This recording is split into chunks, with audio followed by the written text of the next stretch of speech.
Can you tell us about the main lesson from DCA's success in light-duty EVs that you apply to medium and heavy-duty for 2026? Absolutely. So we operate nearly 6,000 electric vehicles now, the largest electric vehicle fleet in New York State. We also operate about 2,400 charging ports, also the largest network in the state. We definitely started with light duty, right? With the sedans and SUVs, with plug-in hybrids, where you have that gas engine as a backup. And then we moved to mostly all electric. We're now more than 80% of all our orders are all electric. We still will use plug-in hybrids for emergency situations, for snowstorm managers at the Department of Sanitation.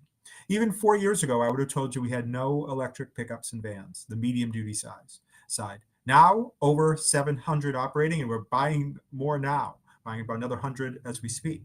And they've been incredibly well received, and they're all electric, not plug-in hybrids. We're working on additional models. And at costs where there's a real return on investment, where the upfront cost you pay is offset by savings from maintenance and fuel.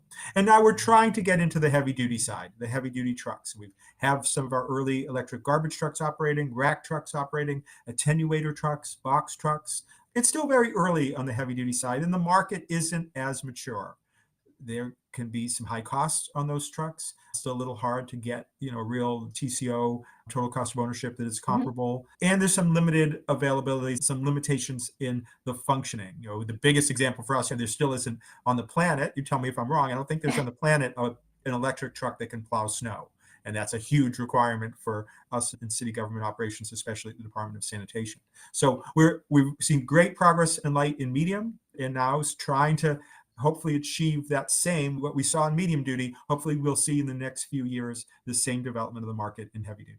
Let's talk about life cycle emissions, or maybe operational data that you use to track, to evaluate biodiesel program impact, and how do you project biofuel impact compared to EV fleets in the coming 2 years? So in New York City, there is a greenhouse gas inventory that is published as a matter of law. It's published by the Mayor's Office of Climate and Environmental Justice. You can go online and see it. So when I said we committed to 50 by 25, I'm telling you we made 50 by 25, but as a official matter, we'll have to wait for the 2026 greenhouse gas inventory to be published, which reflects 2025, and that will show what our achievement was. I'm very confident we're going to be where we expect to be. I am still a fleet manager, right? And so we focus mostly on fuel use, right? So my number one target is reduce the total amount of fuel, and we've reduced over 4.5 million gallons annually in our fuel use. And then for the fuel that we do still use, convert it to biofuel. And right now we're over 95% of all our diesel in fiscal year 25, our last final fiscal year, was biofuel. So we made enormous progress. But those are the two biggest indicators for me. Drop the total fuel you're using, and where you have to use fuel, make sure it's biofuel. On the other side, in electric, we are also tracking the electricity that we're using, and we're just seeing an incredible growth in electricity used to power transport. I mean, it's just a chart that just is going up through the roof, and that's exactly what we want. Thank you for the transition. I was going to ask you the question about the EV resilience. Beyond the V2G pilot program, from DCA's EV battery reports, we noted that you said that 33% reduction in range during cold weather is happening. Based on these findings, how do you think, or are you applying some strategy to adjust the planning, the energy storage, or the resilience project for the EV fleets? Thank you. And as you mentioned, we published very recently a report on electric vehicle battery operations in actual use. We studied over 6 million miles, and a few major findings. Number one, electric vehicles are 9 times more efficient than combustion engines. Incredible efficiency. So if you care about efficiency and cost savings, that EV is where you should be looking. But it is true, there is a battery impact tied to cold weather, and it can be as much as 30 to 35%. And so we have to plan for that. One, be ready to do more charging. And we see that we are doing more charging in the winter months. Resiliency is hugely important for us in general for EV, as well as for liquid fuels, because we're an emergency services operation.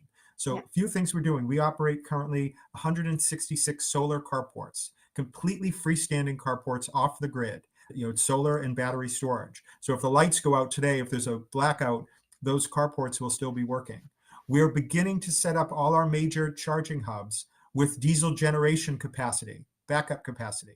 not the most environmentally friendly thing in an emergency, but blackouts don't tend to last for very long. So if we had a blackout, we would actually be able to do what we do with liquid fuel sites now, right? If we have a blackout, we go to our city-owned gas stations and we put in a generator and we keep going until the blackout ends. We'll now have the same capacity to do that with electric charging operations at our main charging hubs. We're also looking into other types of portable electric charging, and there are companies now in this space who can bring charging to you. In an emergency or even day to day, if you have a charging desert, they can bring out trucks either powered by renewable diesel or even powered by natural gas and bring out portable charging, portable fast charging. That also will be an important part of our emergency plan. Thank you, because we are talking about especially a holistic strategy. Thank you for thinking holistically in terms of strategy of fleet management and clean fleet management. Our time is up, but I want to ask you one last question for our friend on November 13, our guests and industry leaders that are gathering to tackle another aspect of this clean mobility future, especially regarding heavy duty innovation and investment strategies. What do you want to send as a message and thought to our friend in DC on November 13? Thank you very much for that question. So there's lots of hand wringing that's going on now, and there's certainly some changes in policy at the federal level. But my message is that large-scale achievement of climate goals in transportation can be achieved now using technologies available to us today, most of which help you save money and improve the operations of your fleet. We're not just getting zero emissions with electric vehicles, we're dramatically lowering maintenance costs, dramatically lowering fuel costs. These vehicles are going to last longer. We expect 2 to 4 additional years of use for these. We're bringing in renewable diesel that also helps the vehicles function better and reduces some of the maintenance issues tied to diesel particulate filters. And anyone in the trucking industry knows that is a huge maintenance issue. Also improves the quality of life for your truck operators and mechanics. So this is all available today. It can be done in large scale today, and we all need to keep focused on getting this achieved.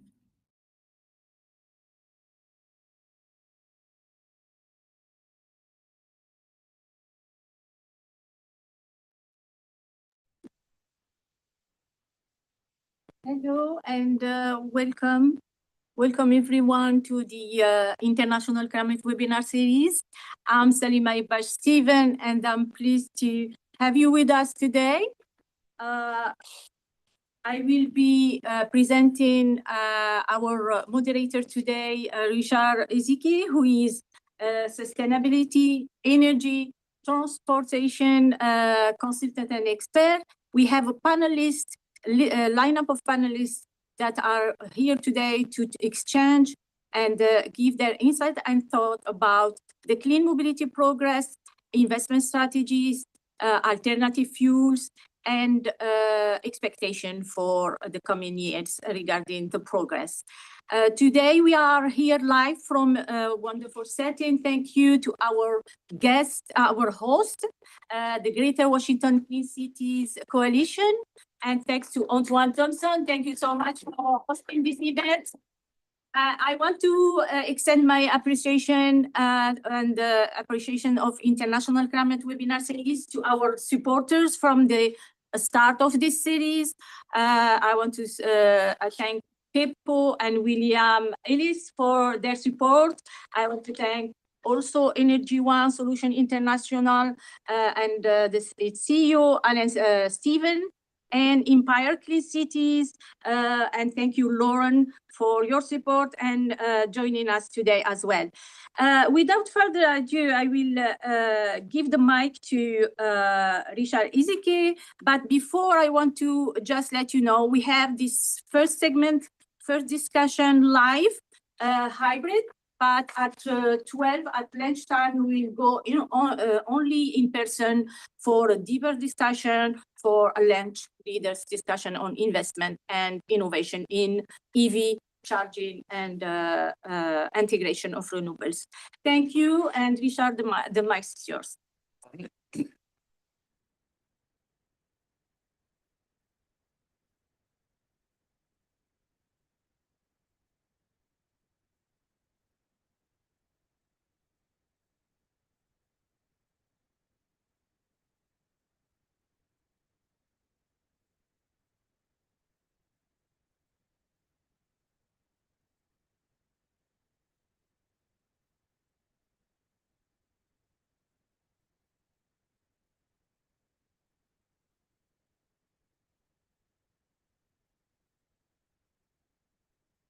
spent the majority of my career focused on how clean mobility can provide societal, environmental, and economic benefits to those who desire it for their communities.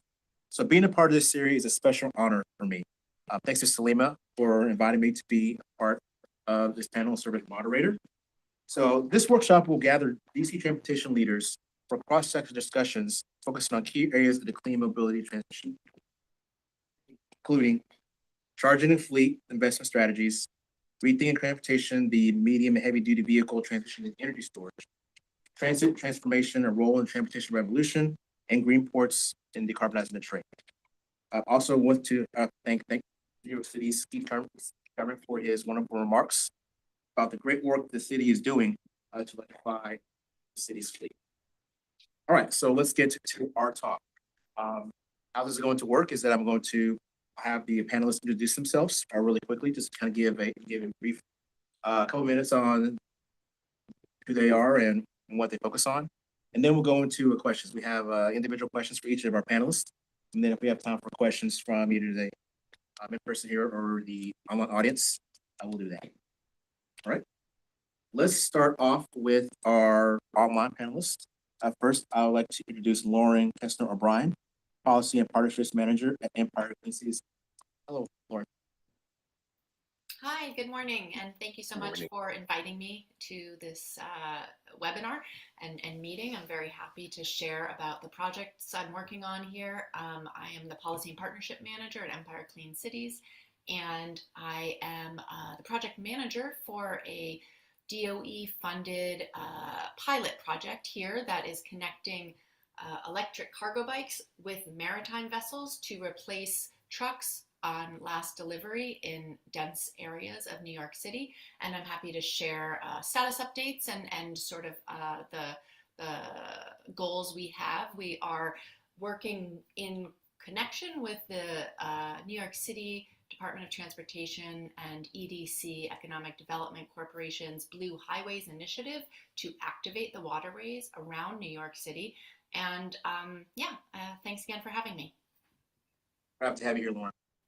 Secondly, I'd like to introduce EJ Clark-McCook, who's principal at Rocky Mountain Institute. EJ, welcome. Hi, good morning, everyone, and thanks so much for the opportunity to talk with you all today. I really appreciate that. I work for Rocky Mountain Institute, which is a mission-driven nonprofit. Our focus is accelerating the energy transition in order to create a clean, prosperous, and zero-carbon energy future. And so in service of that mission, our organization really works across all things that touch on energy, from the power sector to buildings, heavy industry, aviation, and a lot more. My team is focused on decarbonizing on-road ground transport. And so we work on everything from e-bikes and scooters all the way up to Class 8 long-haul trucks and everything in between. As far as myself, I focus on two things primarily. The first is electrifying freight, and the second is the advanced battery supply chain and critical mineral supply chain. And so on the freight side, which is the focus here today, a lot of our work is around the infrastructure that's needed to support those vehicles, ensure that they can have the energy they need to go about their jobs. So we do a lot of work with the utilities, the utility regulators, and the states in support of that work. So again, very happy to be here and excited for the conversation. Thank you, EJ. Now we'll turn to our panelists here in person. To my left, or on the audience, or maybe you're right, is Antoine Thompson, who's the CEO of the Greater Washington Clean Cities Coalition. Antoine, welcome. Good morning. Good morning. Let me just say thank you for choosing our site. We are great analysts on our board of directors and a great partner. And he and Salima are very involved with the coalition, and we're just excited that you are in our new home. We've been here just about a year. Greater Washington Rethinking Clean Cities, and Dan is on our board of directors as well, leading doing a lot of great work all over the globe, not just the country. But we are a 33-year organization that grew out of the Metropolitan Council of Governments, started 1993 by former President Clinton and focused on clean transportation, all different types of alternative fuels. We support everything from biofuels to renewable natural gas, electrification, hydrogen, propane, and all the above. That's kind of been our approach to reduce pollution in transportation. We do project program management. We are a membership-based organization, so all of you can become members today. I have a little thing right here, GWRCCC.org, you can become a member today. And just excited to be here with you. We can talk about some of the projects we're working on, some of the policy work that we're doing. We actually have a policy committee we just formally approved yesterday. We do a lot of policy work, but now we have a structure that we're building. And so just looking forward to talking to you all today. Thank you. Thank you, Antoine. And before I go back to introduce our two panelists here in person, I think I forgot Matthew was, is he here? Yeah, there you are. I see you. All right. Yeah, Matthew, apologize. I didn't mean to skip you. There you're here. So I'll introduce you. Matthew Dowse is the president of the International Association of Transportation Regulators. Matthew, please share a few seconds of your remarks about who you are and your impact. Sure. Can you hear me okay? Yes, we can. Okay, great. Good to see everybody. Good to see so many friends. Salima, Alan, Antoine, thank you for doing this once again. I really enjoy this conference, and I'm sorry I can't be there in person. Lauren, good to see everybody. I'm the former longest serving taxi commissioner for New York City. I first got involved in this movement, and I have a lot of hats outside of the ITR. I first got involved with this movement in, believe it, in the 1990s when we mandated compressed natural gas for the taxis. That failed because of infrastructure. And then under Mayor Bloomberg, when I became the commissioner of the agency, we were the first to mandate hybrid electric vehicles, turn the entire taxi fleet green at the time to over 70%. And then we got sued, of course, by the industry, lost. Went up to the U.S. Supreme Court, and since then, I left about 15 years ago. So I have a law practice. My partner Tony Kosher runs Amtrak. I handle all the ground transportation business, and that includes representing both governments as well as for consulting work, but also doing legal work and helping companies, like Revel and others in the light duty side mostly. As well as the bus industry, represent the bus industry, represent the taxi and the ride-hail industry. And a lot of our members are committed to doing green. A lot of our clients are committed to doing it, but there are obstacles. I think we all know that.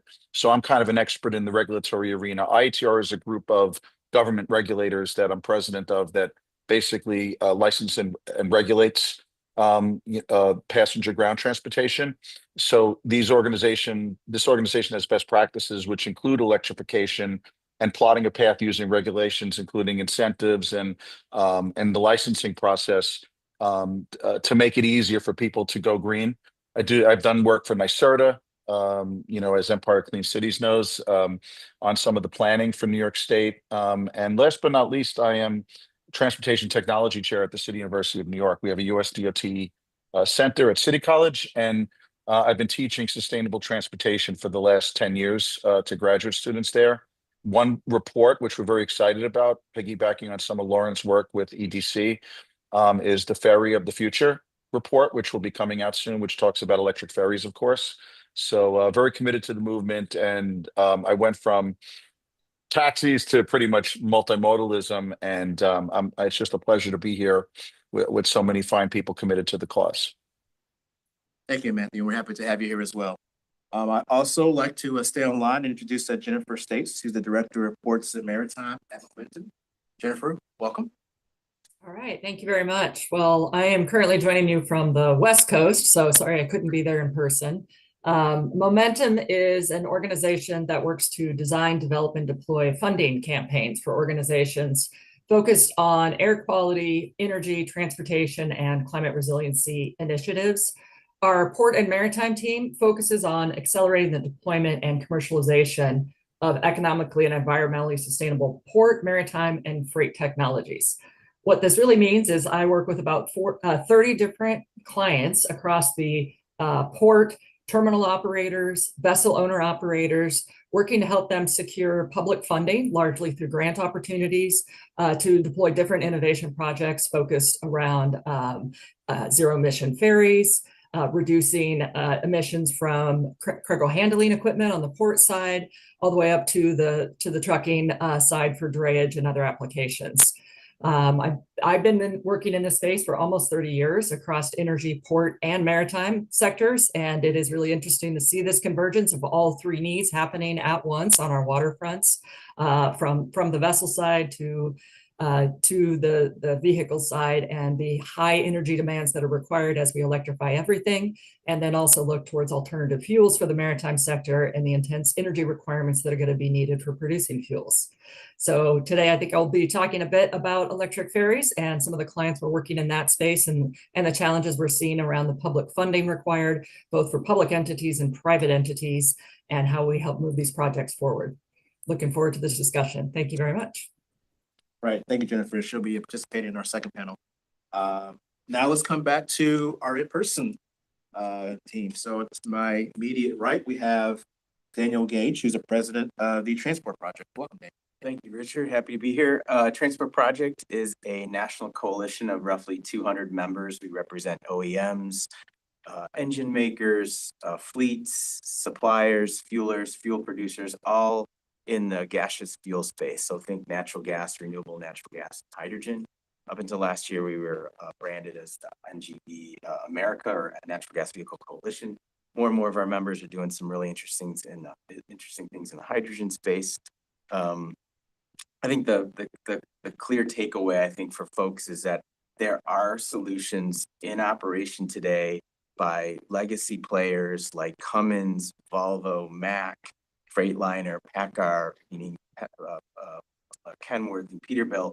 You have products today that are guaranteed, they're proven, they're working, and if you're fueling with some of the biofuels that Kiefer talked about, or biogas like renewable natural gas, you can achieve ultra low to even no or negative carbon transportation outcomes. And our members, our fleet members like UPS, WM, Amazon, Frito-Lay, PepsiCo, they are doing that today in a lot of their middle mile.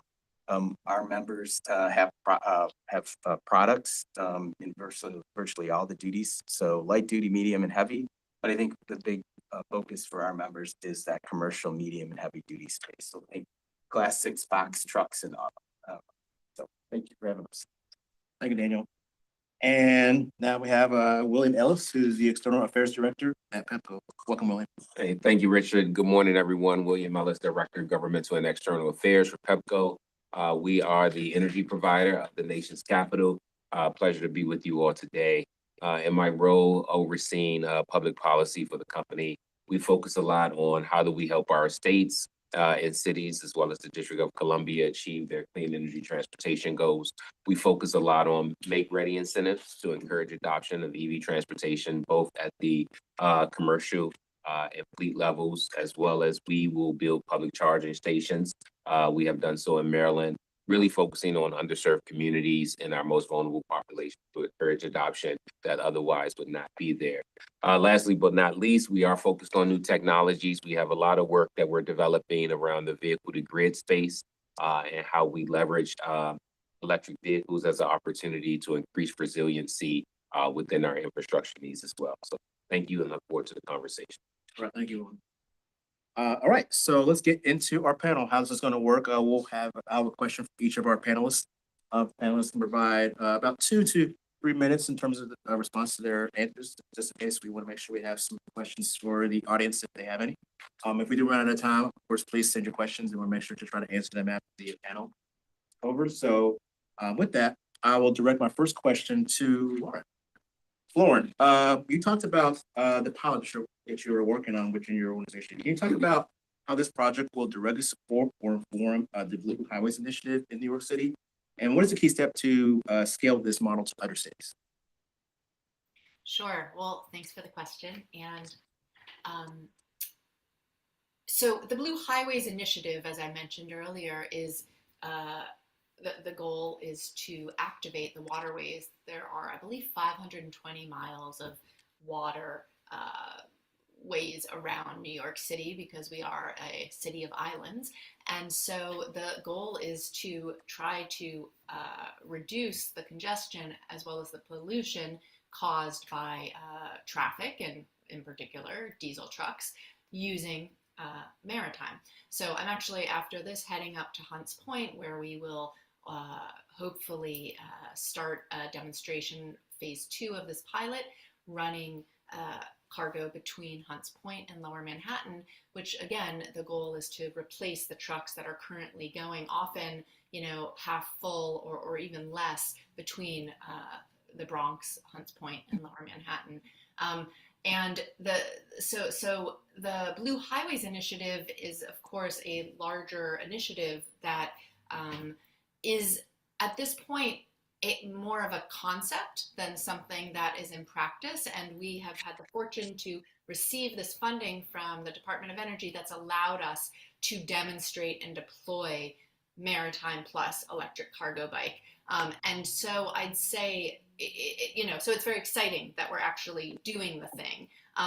There are a lot of ideas, a lot of active participants, and even more this year. There was just a Blue Highways conference a week or two ago, and it was the second annual Blue Highways conference sponsored by EDC and DOT, and there were twice as many companies and stakeholders who are active in this space. So it's growing, but the challenges are also very real.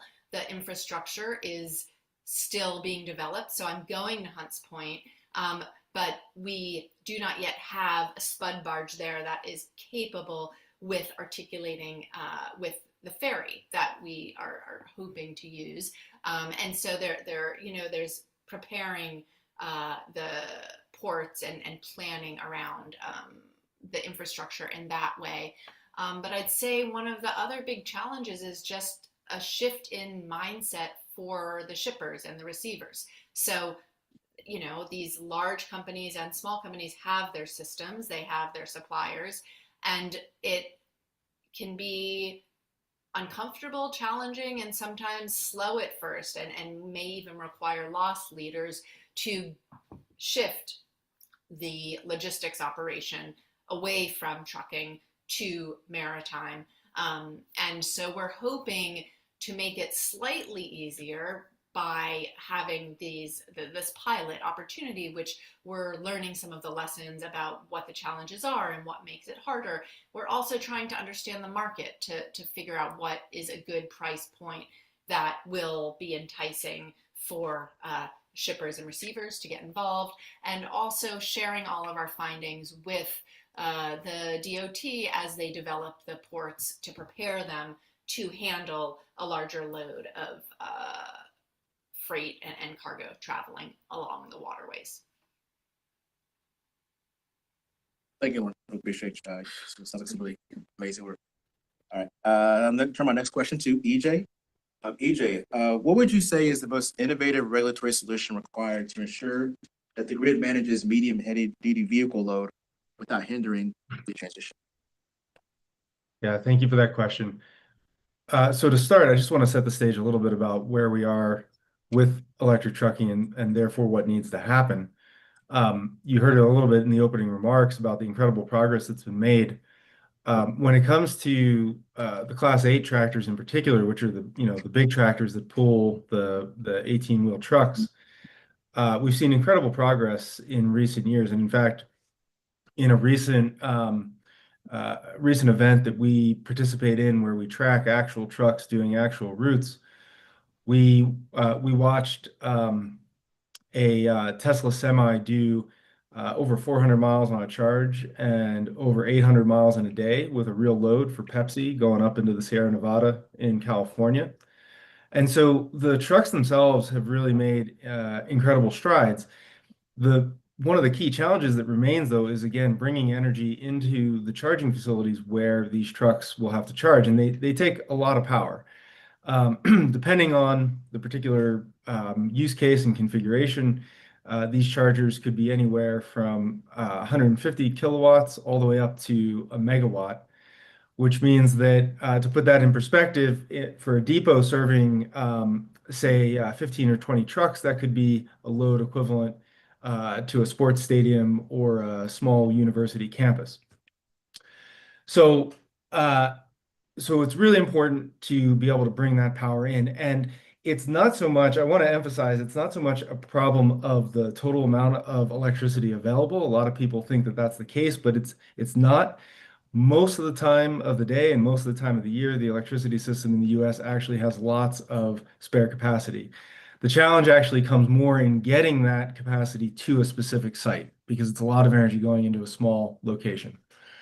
So in order to overcome those challenges, what we need to do is take a more proactive approach in order to be able to accelerate and skate to where the puck is going to be rather than being reactive and trying to fix problems as they come up.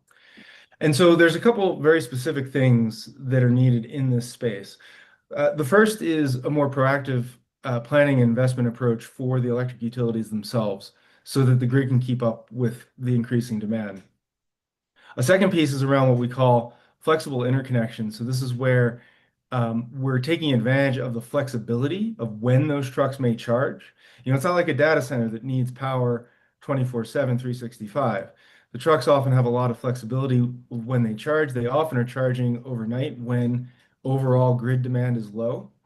And so enabling the utilities to be able to take that into account in a flexible way and use that extra headroom when it's available helps speed up the process.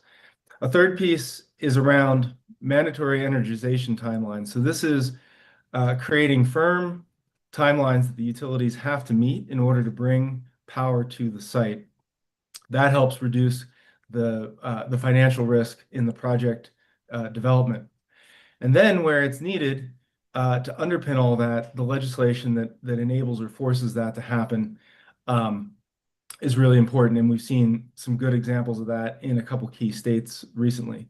So, you know, I have examples of where each of these things are being done on the ground right now.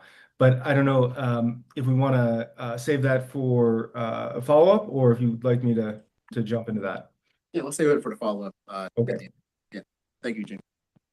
Matt, I'd like to turn this next question to you. Sure. Yeah, what is you say is the key regulatory, based on your work, what do you think is the key regulatory innovation needed to accelerate the safe deployment and operation of new medium and heavy duty vehicle technology? Well, that's a great question. You're not going to be surprised by the answer. It's a little bit mundane. It's not a technology innovation. It really is an innovative approach to governance and regulation, intergovernmental coordination, and procurement. You know, look, the first program that we put into place years ago in the 90s with compressed natural gas with the taxis, with the biofuel, you know, gas reserve tanks, it didn't work because time is money for taxi drivers. And when we had promises from Con Edison of and from the utilities of well, this is going back to CNG. We're talking about the gas companies. So we had promises to do multiple numbers of gas stations, and they never materialized. And when the 10 stations that had CNG came forward, there were other people using them, and the lines were long. So the big issue on the light duty side for taxis, ride hailing, is really having access to the infrastructure and quick charging and planning all of that out. The problem is as we know, the utility companies, and we've seen this with electric vehicles so far, in every city and state. I mean, UC Berkeley and CARB, they're all doing studies there to figure out where the ride-hail drivers go because they want to figure out where to put the charging stations. It's a classic chicken and egg thing. And government, in my 20 years of experience working there, is not equipped to handle this without an EV czar. I think, you know, the former president, maybe they didn't get as far as they wanted to when Gabe Klein was the energy czar, working with DOT and DOE. It was a good move, though, because you kind of need somebody in charge of this. Right now, we have too many different agencies doing two different things. And because of politics, it's usually a major miracle if the mayor and the governor get along in New York State. And this goes for a lot of different states where the politics cause problems and the lack of a cohesive governance framework where somebody's in charge causes delays in the movement. We saw this. I did some work for NYSERDA. The legislature wanted, you know, a report from NYSERDA to talk about you know, how they would implement EV charging and the money that's going to be coming down from the feds and from the state and the city. And, you know, there really needs to be one person in charge of planning where these stations go. It involves the private sector working with the public sector. So that's why the innovation that we need is sort of what's happening now with Empire Clean Cities and the Economic Development Corporation with the Blue Highways project and really the downtown heliport project. Like that whole project with the e-cargo, and it's mated and suited for economic development entities. Michigan's EDC is a great example of an agency that combines forward thinking, looks at innovation and how they're going to innovate in transportation, including AVs, but also has an EV plan where they're managing some of the infrastructure. So we really need to either create at the governor's level in every state a transportation electrification czar or an entity that is flexible with procurement, who can have conversations with the private sector. Because the problem with and you know, Keith Kerman and Eric Richardson, who's now working with me from DCAS, they are unique. They're forces of nature, and that doesn't exist everywhere. Where you have somebody who's so innovative, they're working within the system to get things done. The system is set up on the procurement side to make life difficult for people that are looking to charge with municipal fleets, and also the municipal fleets that are charging and the infrastructure that they're using should be shared with the private sector and vice versa. So we need a master plan for electrification. It's not possible under the current construct in most states and cities to do that. And then once you decide that we're going to put a bid out or a procurement, it takes forever, and people don't want to talk to each other because they're fearful of being accused of corruption and stuff like that. So like they have quiet periods, you can't talk. When I did the taxi technology project and when Samusa got the street bus contract in New York City, we used these procurement rules that Bloomberg put into place called innovative procurement rules. It allows us to do RFIs and to use the infrastructure that we have regulatory control over. Like we don't own the cabs in New York City, right? We don't, you know, we just regulate them. But we were able to limit competition and put out and get everybody in the room to say, hey, we want to put credit cards in the taxi cabs with the GPS system. It didn't exist. And we put it together and we had everybody in a room. They were talking to each other. And then we did the RFP afterwards, after we did all that. I'm a big believer in having very robust RFI processes and to have economic development corporations have the flexibility on the procurement side to engage in conversations. If you don't have those conversations with the public and private sector at the table, this movement is dead in my view. It's going to be at a snail's pace. Look, what happened at the federal government level, it is what it is. I still think that in blue cities and blue states, we're already seeing it, governors that are committed to the cause and cities that are going to put their money into it. So the movement is not going to stop in terms of the funding. I think the biggest problem that we face in the United States is that we have these procurement rules and a governance structure for transportation that makes no sense. You know, we don't have, like Singapore has the Land Transportation Authority. London has TfL. Dubai has RTA. I'm not saying that's the answer because we know we can't do that here. There's no way that people are going to give up their silos and their freedom. But can the legislature in every state and the governor enact a law that appoints a czar with an EDC with flexibility to get things done, to work with private partners like Antoine and Lauren? Absolutely, that can be done more easily, and it needs to be done. And that's the biggest innovation change that we need to get this thing done. Thank you, Matthew. Appreciate your answer. Interestingly, you mentioned Gabe. I actually spent a year working in the joint office myself, so that tension I was firsthand seeing. So yeah, thank you for bringing it up. Okay, let's turn over to our in-person panelists. I'd like to then reach out to you, Will, and ask you this question. What innovative partnership is necessary between utilities and fleet operators to effectively coordinate and fund medium and heavy-duty vehicle power access? Thank you for that question. I think it's a great question. Some of our panelists sort of talk to that, but I really think it starts with long-range planning and partnership. You know, we want to help our states meet their transportation goals. I think you know, as Matt alluded to, having a master plan, having a long range plan of where do you want your state and city to be? How many vehicles do you want on the road? Where's the funding coming from to electrify your medium, heavy duty, or even light duty vehicles?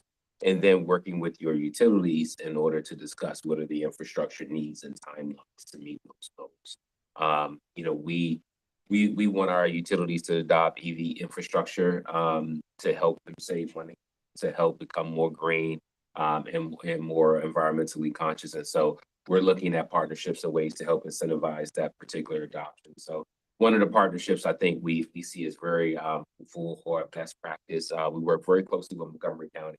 Montgomery County right now is looking to electrify a lot of their transportation hubs and depots.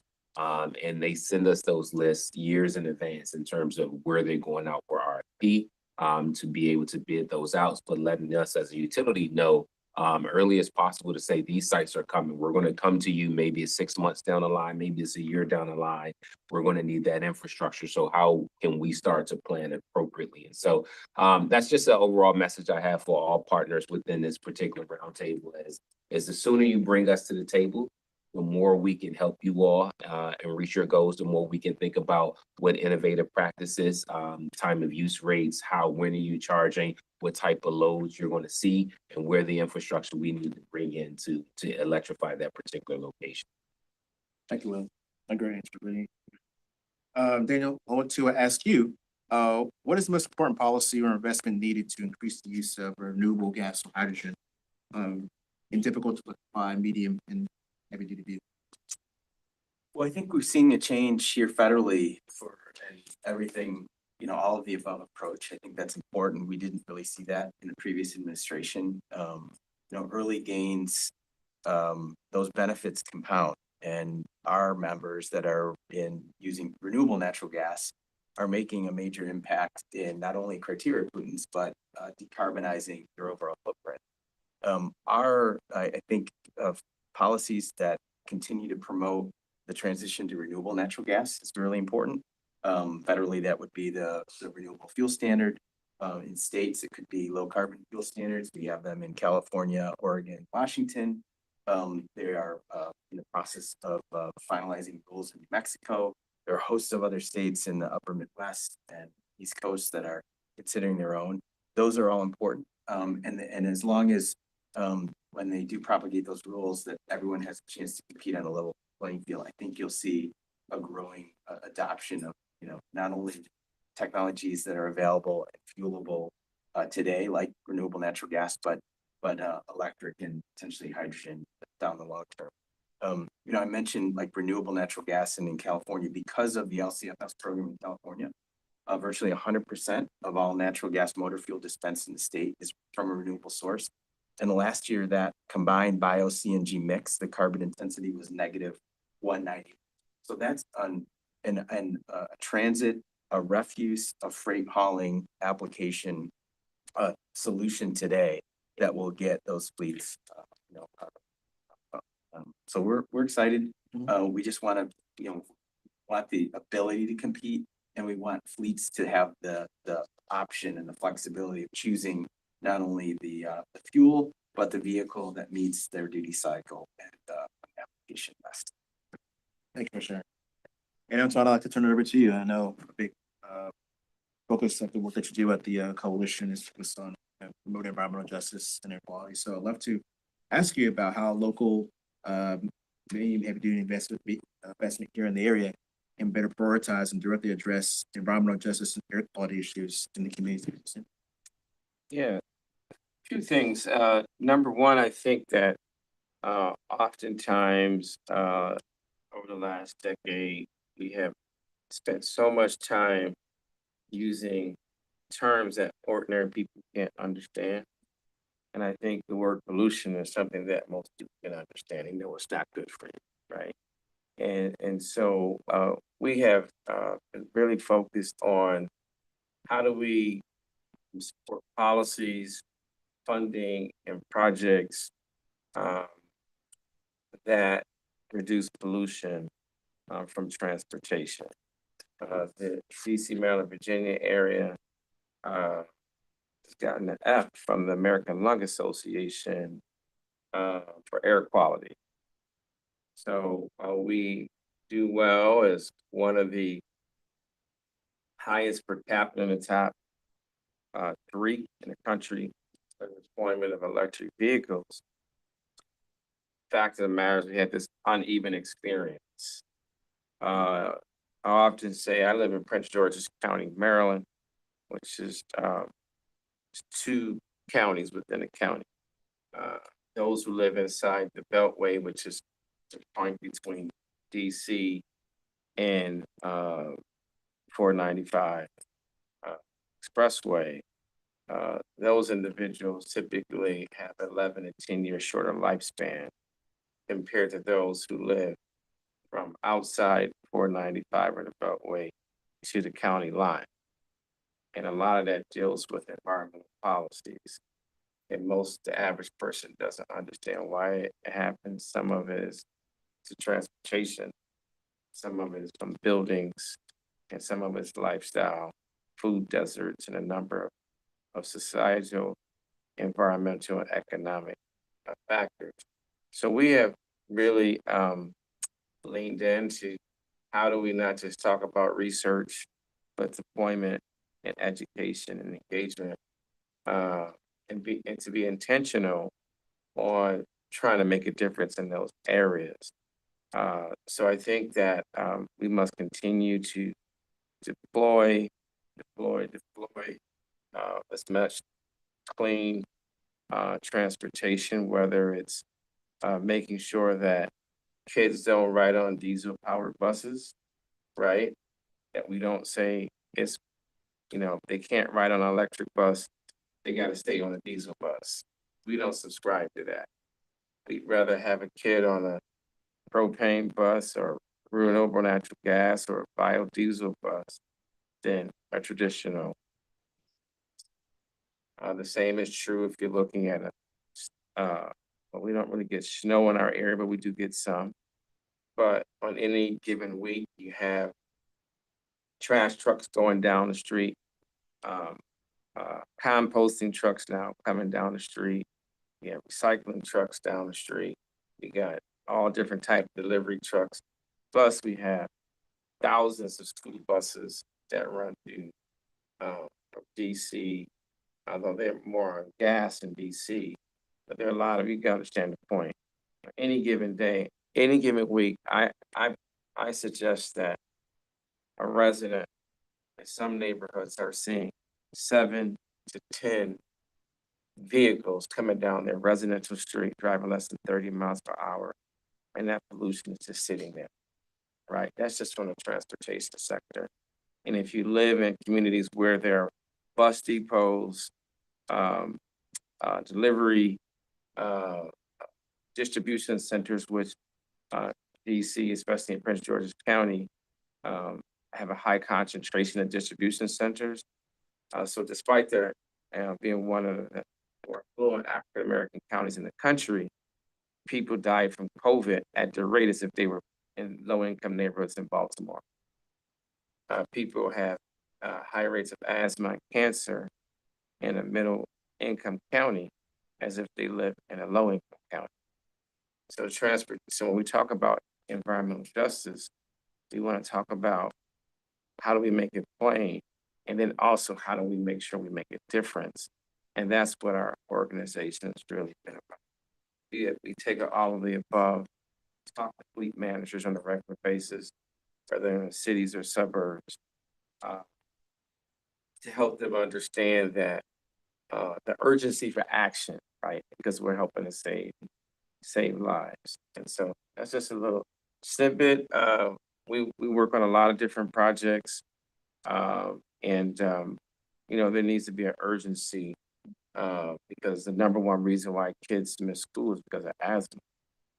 And asthma outbreaks are accelerated by transportation, right? And so that's a fixable solution. And we need an urgency for action. And thank you for sharing your thoughts and your inputs on environmental justice. We have an EJ Summit every summer at Howard University. And next year we'll be doing one at Morgan State in addition to one at Howard. Slim, do we have any questions from? Maybe we can ask our attendees in person here. That if sounds they good. have questions. Sure. And also our speakers, Matt and Lauren, EJ, Jennifer, it's the best time to ask your question to our peers here in the room. Sure. So let's do this. Let's have maybe 1 or 2 questions from the audience, if any. And then, as Salima said, we'll have our panelists online if they want to address anybody from the panelists here in person.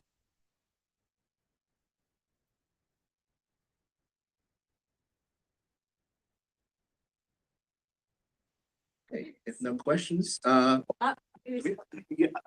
so I guess this is of course, can you introduce yourself? sorry, David Walton From, Mod Energy. let's meet you, David. Yep. I guess for William and for EJ. EJ had mentioned a firm timeline for utilities to build the infrastructure. I was wondering what that might look like. And again, because Will, you said, tell us early if you're going to go EV, which I agree, 6 months to a year. In many utilities, that's not even enough, right? If it takes 2.5 years to get a transformer, a lot of utilities or substations are still on serial. They're going over to digital 61850. That's not here yet. So a lot of times it could be 2 years, 2.5 years. Yeah. Some utilities, maybe not yours, right? So Definitely not mine. yeah, there's so many Jersey Yeah. it is, right? So I'm wondering. Yeah, I'll start handle first. that, yeah. I think as a whole, we connect folks to EV infrastructure in less than 2 months in a lot of places in DC. We get infrastructure requests all the time, multifamily properties. I think the conversations around how much infrastructure is needed. If you're planning to build a hub for heavy duty vehicles and you need megawatts of power, that's very different than if you need 2 level 2 chargers at a multifamily development that we connect each and every day seamlessly and have that infrastructure. So I think that is the conversation. The larger the power needs, the more time it will take for the infrastructure to build out. And the more equipment, the longer lead times and that sort of thing that happens. I think we've seen as an industry as a whole, the pandemic has put a severe hurt on supply chains, not just transformers, but you name a lot of infrastructure has been slowed because of supply chain delays across the country. And then when we think of the new infrastructure policies that we have in terms of tariffs, Buy America, all of those have implications on the supply chain as well. So I would say to you, utilities is probably not the bottleneck in the link in terms of the development. There's a lot of other links that the reason why you want to have a long range plan, the reason why you want to bring us in as early as possible is because there are obviously timelines that you need to meet. And so I think that's more important than any particular mandates because I think every customer is different. The proximity to infrastructure, is it a block away? Is it miles away? That's all going to be determined of timelines. And so, I think there's a level of customer service that we strive for as a utility. We want to receive your application. We want to process your application. We want to do the on-site assessments. Those are things in terms of we should have a pretty aggressive timeline in meeting our customers' expectation. When it comes to the build out, those sorts of things, I think that is where the partnership comes in. Yeah, I appreciate that. I was talking more about, 3-phase DC fast charging.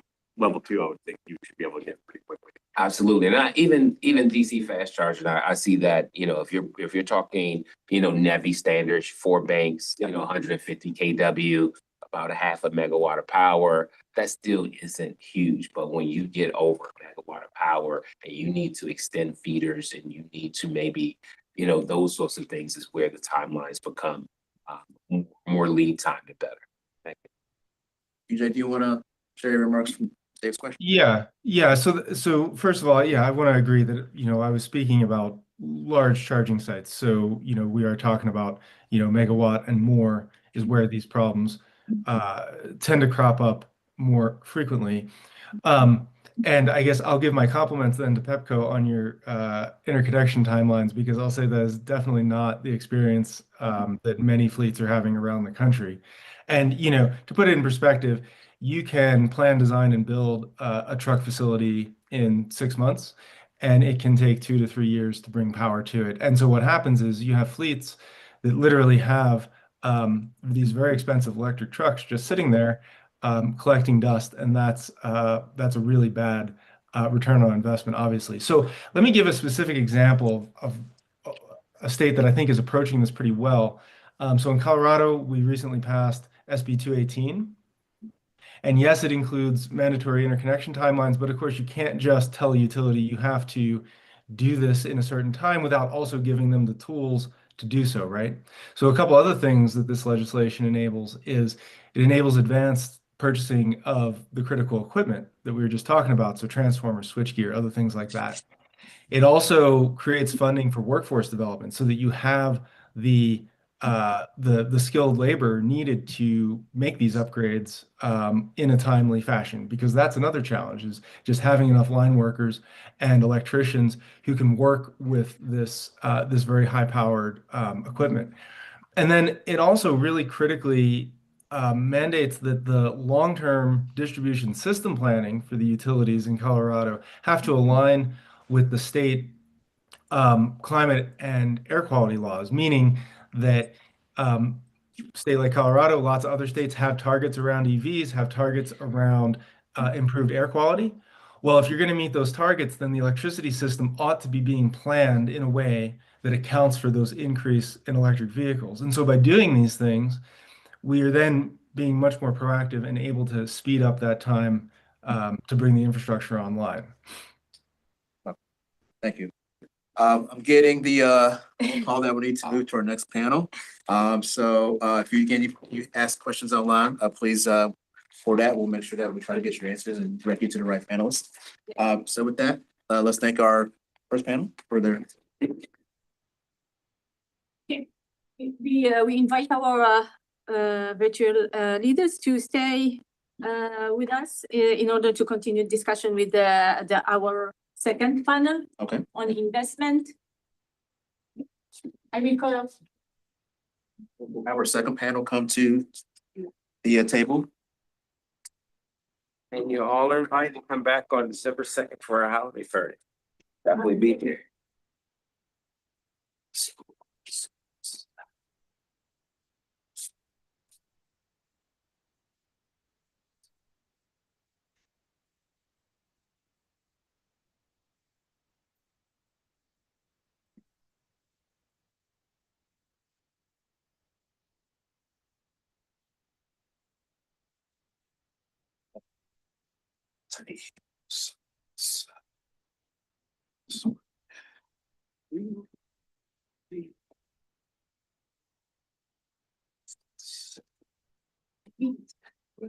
Might get to go to the edge a little bit.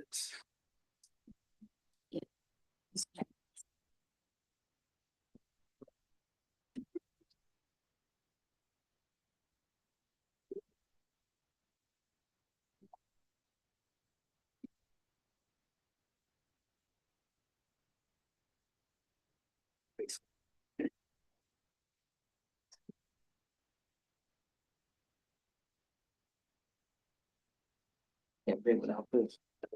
So here's the thing.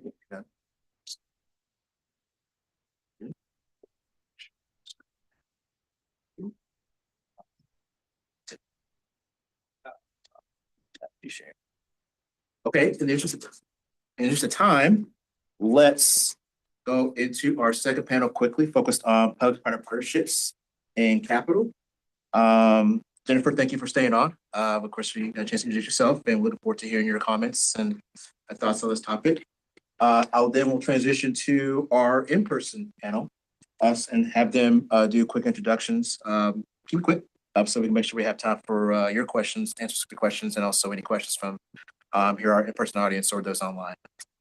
So I will start off to my right. We have Alan P. Stephen, who's the CEO of Energy One Solutions International. All right, thank you, Richard. I've been around for a while. I've been primarily focused on making the power grid more sustainable, more resilient, more affordable. I've been on the vendor side, building nuclear plant simulators, replica, but most importantly, building those control centers that enable the grid operators to maintain everything in balance. So we became I was in Seattle at the time. We became the #1 vendor in the world, basically developing those complex systems. And more importantly, when I was in Seattle, we developed the software for the wholesale market. And so beginning of 2000, we were instrumental in developing the demand response concept. And then I joined PGM as CTO for a number of years. Then we did several startups, primarily to extract the value of the distributed energy resources and have those participating in optimally in grid operations. And that's what we're doing today. We're a startup again. We have a project. We're talking about Hunts-Point in particular. Our goal is to make the electrification of the transport refrigeration units, making them electric. And that means that we have to make the electrification affordable. And how do we do that? Basically, with our partners, Michael's Energy and the TRU manufacturer, AEM, we basically make or use thermal energy storage, be up to 1 gigawatt of thermal energy storage in the state of New York in particular. But by optimizing electrical and thermal storage, combining with PV, our goal is basically to facilitate the acceleration of the conversion of the TRUs to electric, to put things in perspective. And coming back to what Antoine was saying before, it's all about pollution. It's all about improving their quality. That's the first thing. Second thing, it's all about making electrification affordable with independently of subsidies. As we all know, subsidies are not there forever. And at the same time, we're also optimizing those assets to make the grid utilized more efficiently. By utilizing the grid more efficiently, we basically enable utilities to defer or even eliminate the expansion of the grid capacity, the hosting capacity. So everybody is benefiting. So just as a concluding remark here, talking about pollution at Hunts-Point, and I think Lauren was talking about that a little bit earlier. There are 1,600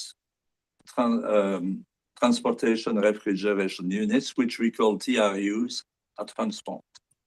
They run 24 hours a day, 7 days a week, or almost 7 days a week on diesel.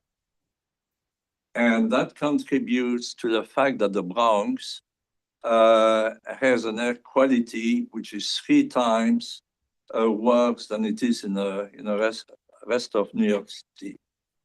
So our project here is precisely to show how those TRUs, electrified TRUs, combined with the thermal storage of the cold storage facilities at Hunts-Point, the Hunts-Point market, show how this can be affordable, and hopefully we're going to accelerate that electrification. Thank you. Appreciate your remarks on that and the great work that you're doing in New York City. I'd then like to introduce Libby Bitten. She is the EV Mobility Business Development Director at WX. Libby. Yeah, hi, I'm Libby Bittman. I'm the Director of Business Development for WEX's EV and Mobility team. We focus primarily on payment solutions for fleets.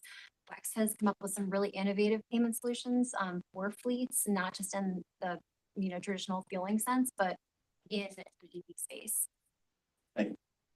I then want to have Claire Alford, who's the Eastern Regional Manager for Market Development for Highland Electric Fleets. Introduce yourself. Hey, Claire Alford. I work at Highland Electric Fleets on the market development team. Highland Electric Fleets is the largest provider of electric school bus services. So we provide fleet electrification as a service.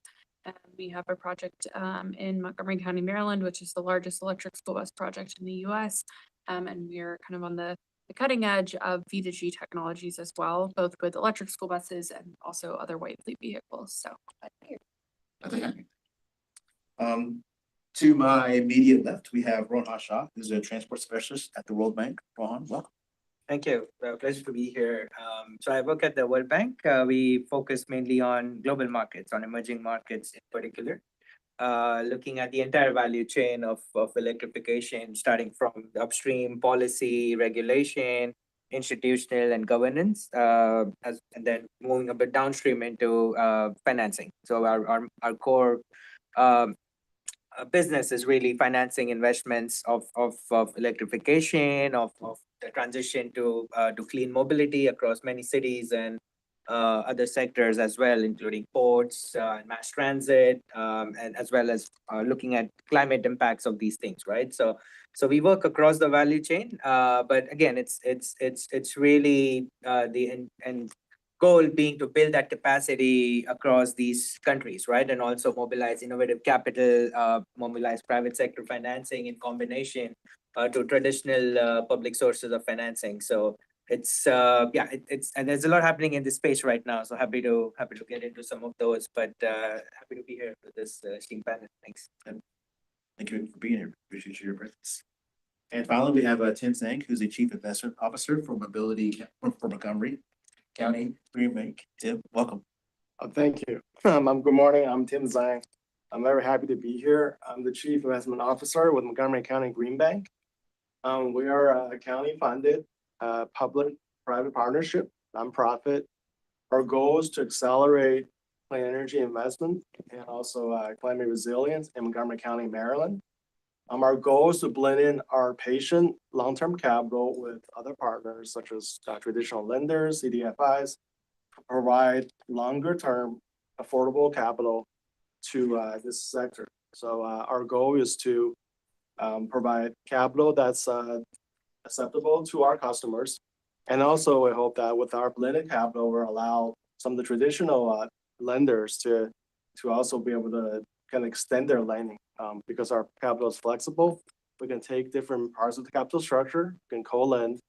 Very happy to be here and can discuss a little bit in detail and do to accelerate investments in the sector. Thank you, Tim. Okay, so very similar to our previous panel, what I'll do is direct the question at each of our panelists. They'll give about 3 to 4 minute answers to the question. And then if we have time for questions from the in-person attendees or the online audience, Selena will help facilitate those.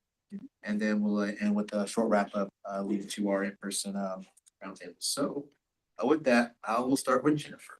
Hello again, Jennifer. Hello. Can you talk about what you think is the most important step for a private company to take to use public funding to create successful partnerships agreements for electric vehicles? Well, I will start at the high level with the answer for private entities, but it is such a mix of how this all works with public and private. There'll be a bit of both here. The key for private vessel owner operators is really starting early to build a broad range of partnerships, much broader than you would possibly think. And then to socialize those projects with the agencies that could be potentially funding these to educate them on the unique aspects of vessel projects, especially when you're talking about electric ferries. The commonalities across different public and private entities, as well as public ferry operators, as well as private, in utilizing public funding for vessel projects. I will go through a few of those, but each of these steps, as I talk through them, do involve public-private partnerships. They're critical in each of these success factors. So projects that tend to compete well for grant funding specifically have developed that broad range of support across local, state, federal entities as well as the private entities. They leverage both private funding and public funding. They work to align those projects with agency administration priorities in order to tell a story about how that project is meeting the goals of the agency. And the projects that are ready to proceed quickly to implementation, projects that diligently address every item in a funding application, as well as planning for the compliance side, the FAR rules that you need to follow. Buy America, Build America can be a real challenge in the ferry space, and ensuring environmental risk mitigation and NEPA status. So to achieve these success factors, the first and most important step is gathering that partner and stakeholder support very early.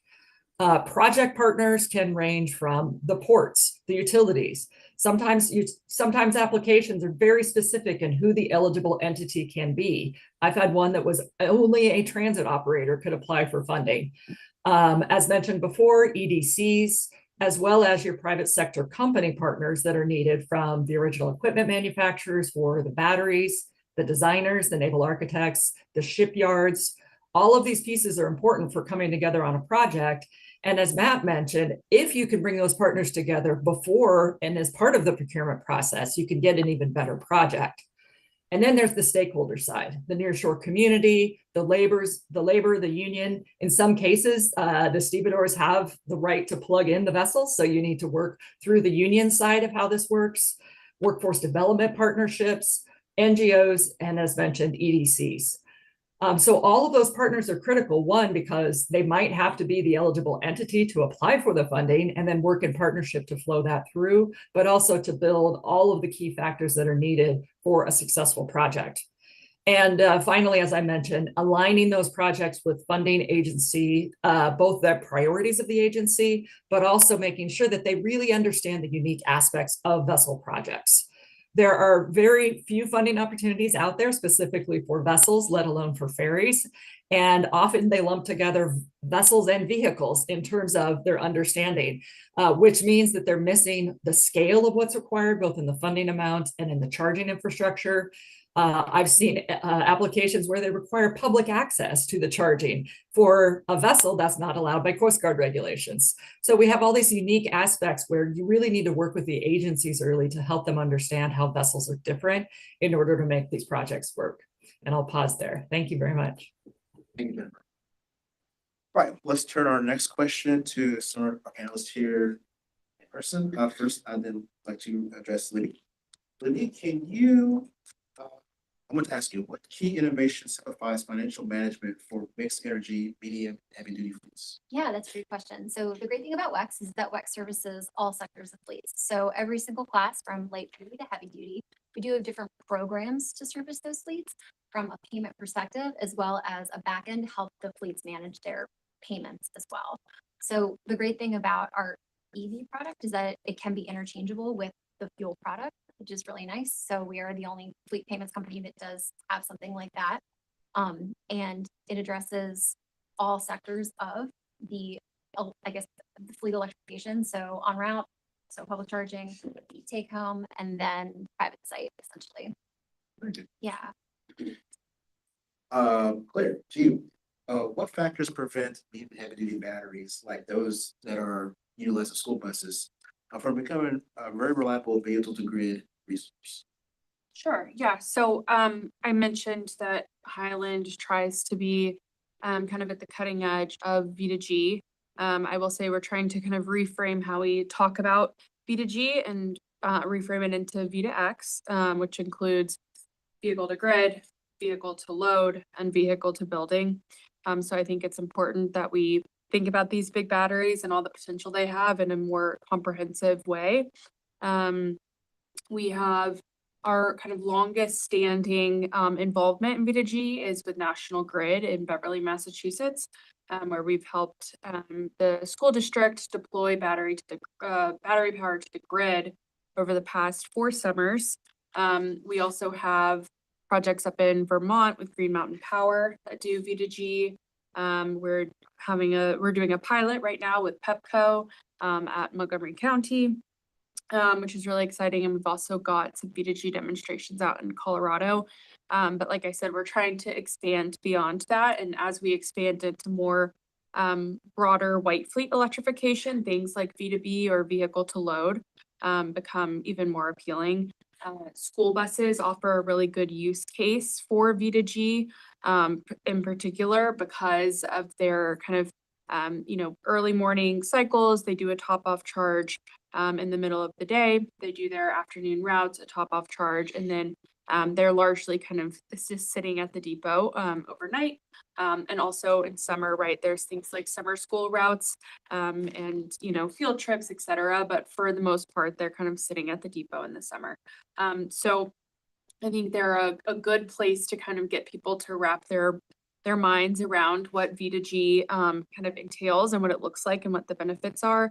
But I think as we move into looking more broadly at this V2X suite of capabilities and also into different types of fleet vehicles, I think flexibility on the utility side, all the way up to the commission level, all the way up to the ISO, right? So in the Northeast, we're looking at PJM and then a commission, and then whichever IOU or muni, whatever it may be that we're in, and all of those need to be aligned to ensure that ultimately what's being communicated to the customer can be taken advantage of. Because my favorite thing to say is that these buses are just really big batteries on wheels.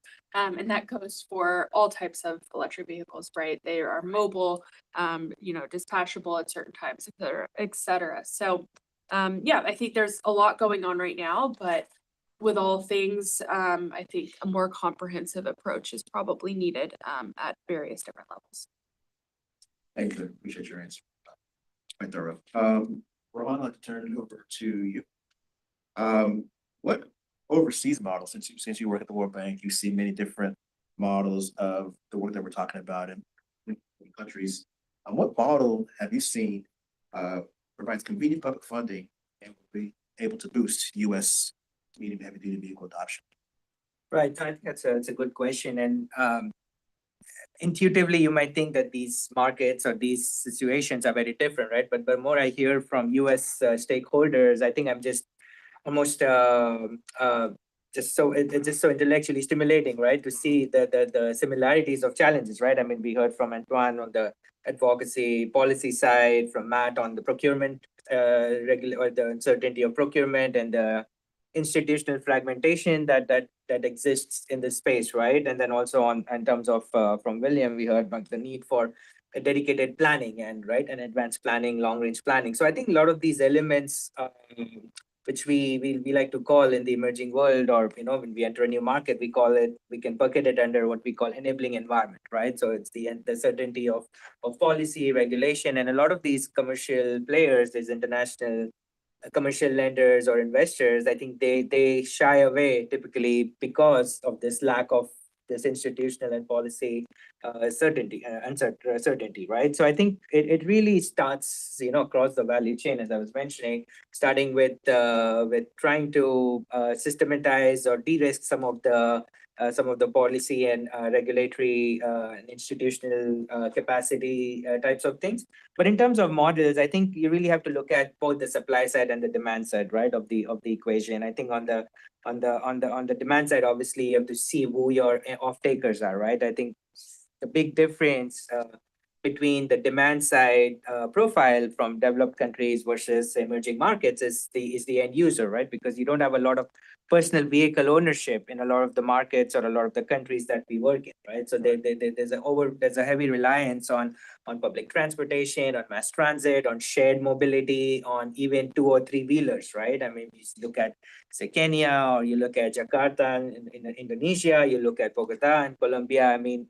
80 to 90% of the trips occur in 2 or 3 wheelers, right? So it really behooves us to think differently about how we enter and approach these markets and how we define or support policy making and as well as the investment making that support these sectors, right? And it has to be fit for purpose, right? So I think that's one kind of big difference. But I think the enabling environment challenges are definitely similar, right? In terms of the structure and the approach. But I think in terms of demand, I mean, in terms on the supply side as well, right? I think in terms of to your question on innovative models, I think there is definitely a combination or an all of the above approach as well. We hear a lot about that these days, right? Even in terms of financing solutions, I think we rely a lot on public-private partnerships, really provide the government to be an anchor for these investments, right? To provide not just policy support and some uncertainty on the regulatory side, but also in terms of having some skin in the game on the financing side, right? So enter into long-term partnerships with commercial investors, support with guarantees, investment guarantees for the obligations from the public side. If you have a private investor coming in, if you have a utility developer, if you have a commercial lender or equity investor coming in, so the government could potentially take a certain percent of the risk, right? In terms of having this risk mitigation or a de-risking type approach to give them a little bit more comfort in terms of investments and their return, right? And for a lot of the countries, they don't have the fiscal space, if you will. We don't have, IRAs and BILs to take the, I mean, things are changing here too, but they tend to rely a lot on concessional financing, right? So things like stakeholders or institutions like the World Bank, the regional development banks, you have a lot of climate investment funds, a lot of philanthropies that come in to really take that first loss, the concessional side of the equation to kind of open the door or create the fertile ground for private investors to come in. So it's really is a bit of a crowdsourcing type approach in terms of a blended finance type approach that we tend to see, especially in these, and these are frontier markets, right? I mean, these e-mobility, clean transport, and I'm talking generally about, say, mass transit or, even policies for 250-wheelers. The trucking sector tends to be a bit private sector driven. Again, I think the governments don't have a lot of engagement or formal process for those things. I think it's really depends on the country and what the logistics supply chain, the value chain looks like. But again, like countries that are close, that have big ports, for instance, that have important container freight moving in. So I think it's really the private sector developers that are really running, with this decarbonization agenda. But again, the overall vectors of of regulatory supply side and all and policy certainty still remain. Thanks. Thank you, Ron. Tim, I'd like to direct this next question to you. How can long-term and low-cost strategies reduce risk for depot charging for private, medium, and heavy-duty fleets? Yeah, that's a great question. It's the kind of thing we think about all the time. How can we use our capital to make certain transactions or even certain industries work, right? And I just heard Rohan mention structured financing, first loss fees. He's mentioned some innovative ways that financing could be used for this sector.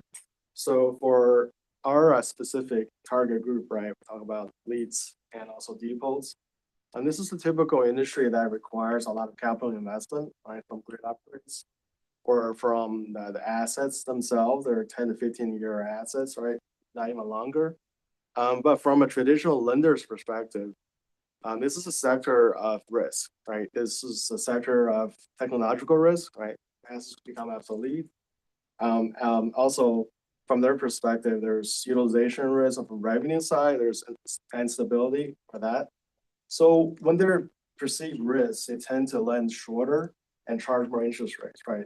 This is an asset class that actually needs longer patient capital and lower interest rate as opposed to the opposite, right? This is why green banks like us can come in, right? We have patient capital.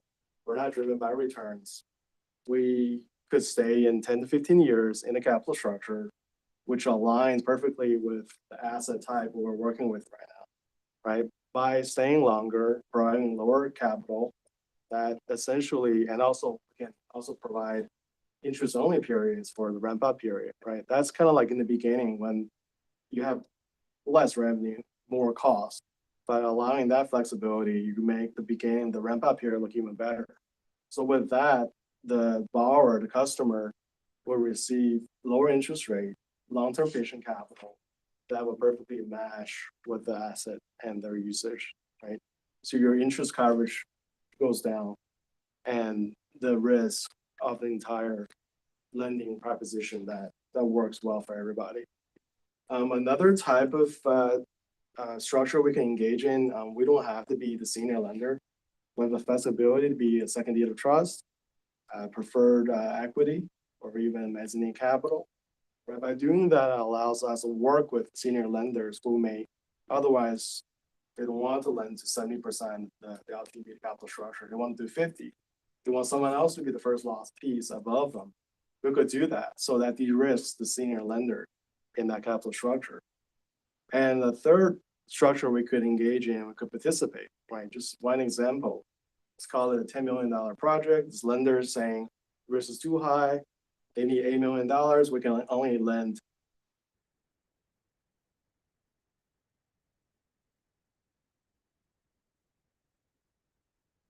can take 4 million of that 8 after that and charge 4%, right? So with that structure, the borrower gets their $8 million only at 6% blended. The senior lender lends less, but they get their 8%, they're happy, right?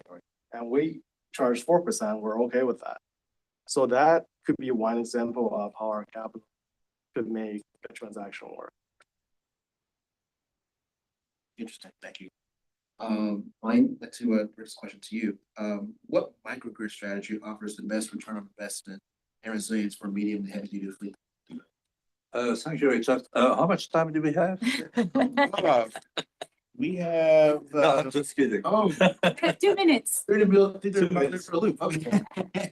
Okay. We are going after that. We will go in person only, and we will go deeper in your. Yeah, please. Very quickly. Okay, when we're talking about microgrid, it's anywhere from, for example, the UC San Diego microgrid, which was a 45 megawatt microgrid that we did optimize in the markets, and that goes all the way down to a fleet of school buses, for example, paired maybe with some solar canopies or other resources. But it could be a high school microgrid, where the school buses are again the big battery on the microgrid itself. We're firm believers in our main goal is charge where and whenever it makes sense. Okay, so charge where the electricity available, when it's at a low cost, or where it's provided by solar. Okay, so switching maybe to my favorite topic, heavy duty trucks, class 8 semi-trailers. And we put 2 or 3 proposals to the DOE about this, but I think it's gone. But the whole point about it, if my statistics are correct, there are about 3 million class 8 trucks or semi-trailers on the road in the United States. And it's growing at, I believe, 6 or 7% a year, still growing. Some industry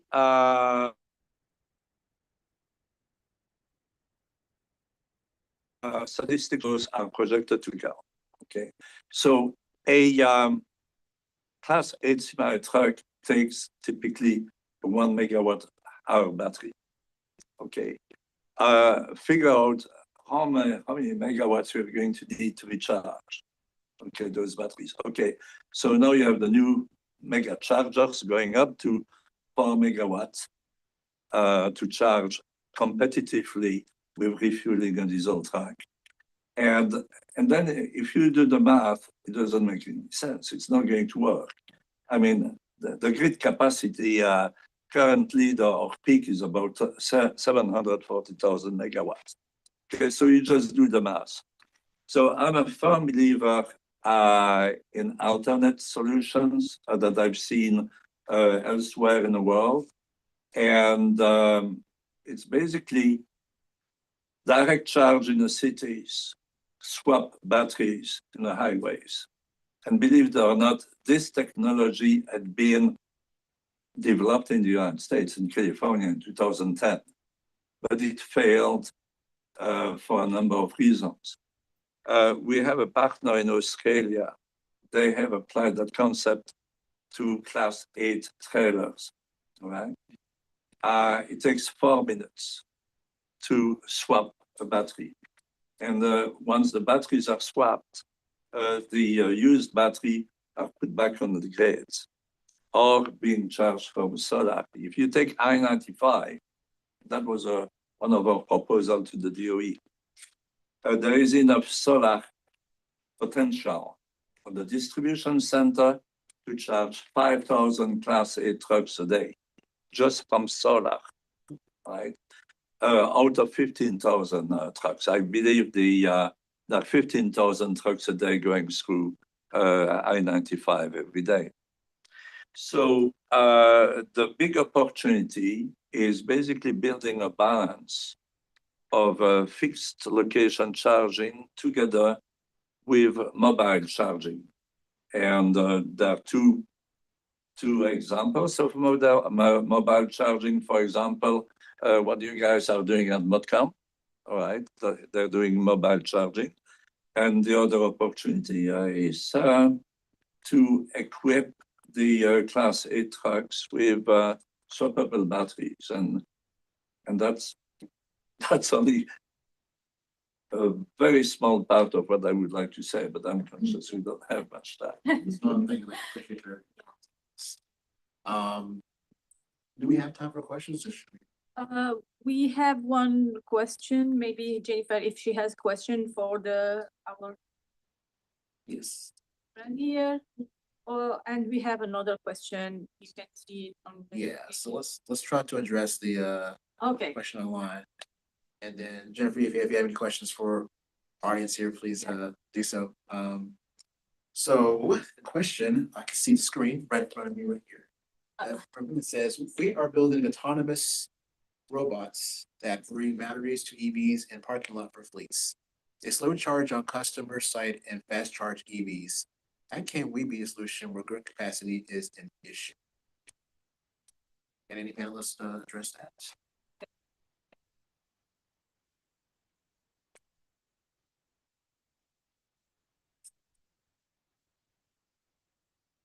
I'm trying to see the question actually. The question is linked to mobile charging somehow. And I think Anna Stephen addressed it already, but if you want to develop a little bit to our friend here, Virin Gujal, it will be fine. Yeah, well, you want me to answer? Okay, so we've got an example of a solution in the room here provided by the Mod company, Mod Energy.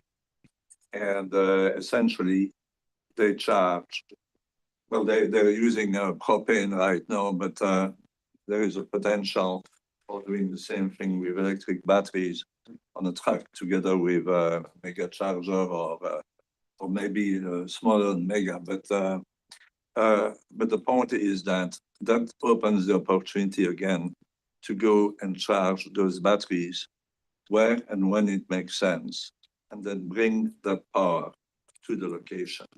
And I think that's similar to what those people are saying. Yeah. And I know there's companies that are developing mobile charging. Based on some work when I was in the Joint Office, was working with charging companies who are interested in getting information about funding from NEVI as William and the Charging Infrastructure Grant Program, which provided some funding for organizations and nonprofits to apply for fast charging. And some of the innovative companies we were talking with, they actually had mobile charging stations where they would have like big trucks of like stacked batteries. And depending on whether you were stuck on the road somewhere, they could call them, very similar to a AAA.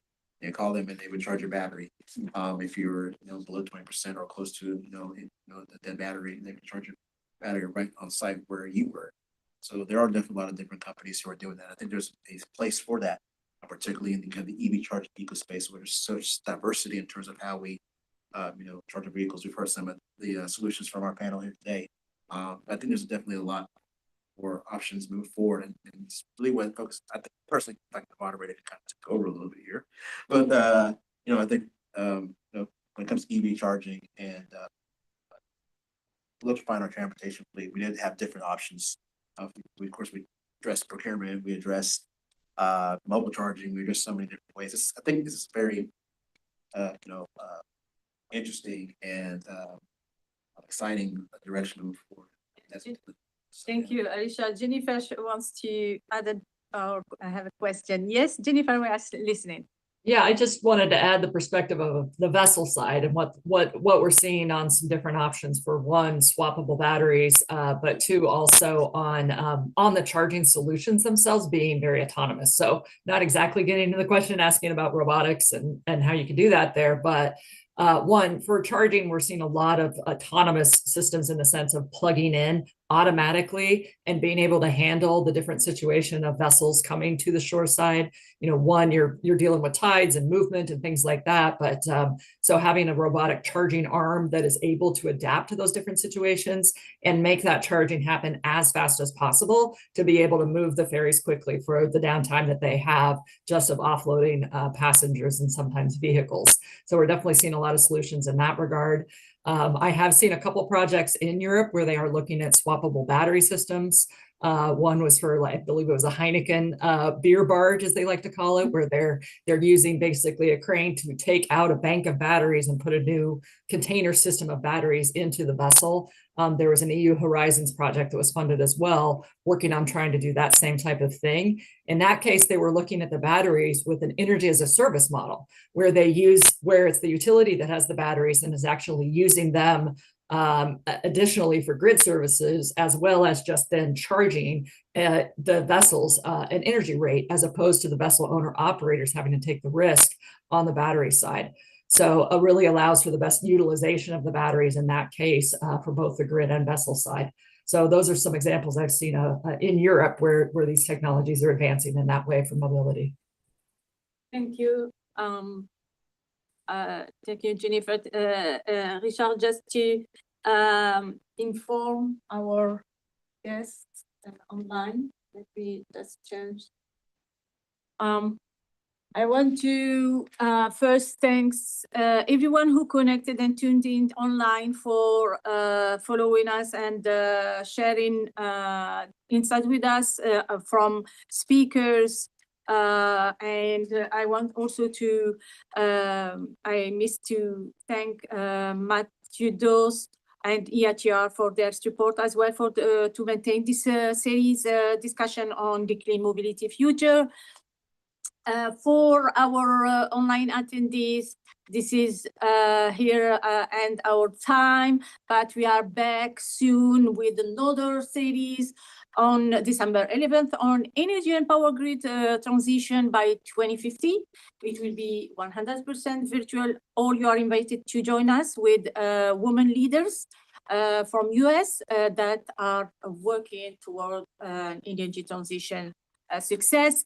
Also, we will be back with our discussion next year, May 7th, with the support of PEPCO. It will be hosted at PEPCO. We will follow us to stay informed on time. And thank you. Now we are moving to our discussion only in person for the lunch leaders roundtable around EV charging innovation. And we will continue talking about alternative solutions as charging, mobile charging, and investment innovation to find capital to continue progress without relying on public funding. And for that, I will introduce our four guests who will be walking us through these details now during our lunch. Ruan Shah from the World Bank, Tim Zhang from the Montgomery Green Bank, and Monica Walters from Mod Energy Solution, Alan Steven from Energy One. We are going now to have some introduction of the topics and then have our lunch with continue discussion. Thank you all. Thank you, Jennifer. Next time, we hope to have you with us and all our speakers who were here virtual. I want to thank Richard. Thank you so much, Richard, for your support and for being with us and for facilitating these discussions. Thank you all. Stay in good health and see you soon. Thank you.